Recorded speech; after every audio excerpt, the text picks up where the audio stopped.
চট্টগ্রাম বন্দরে আবারও লাগাতার ধর্মঘট শুরু হচ্ছে কাল সকালের সংবাদ সম্মেলনে এই কর্মসূচির ডাক দেয় চট্টগ্রাম বন্দর রক্ষা সংগ্রাম পরিষদ।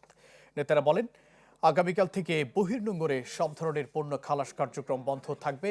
দাবি রাখেন চট্টগ্রাম বন্দরের এনসিটি ডিপি ওয়ার্ল্ডকে ইজারা দেওয়ার কার্যক্রম স্থগিত করতে হবে। এছাড়া আন্দোলনকে কেন্দ্র করে সম্প্রতি যে কয়েকজন কর্মচারীকে বদলি করা হয়েছে তাদেরকে পুনর্বহালের দাবিও জানানো হয় সংবাদ সম্মেলনে। সংগঠনটির সমন্বয়ক হুমায়ুন কবির এবং মোহাম্মদ ইব্রাহিম খোকনের সময় বক্তব্য রাখেন।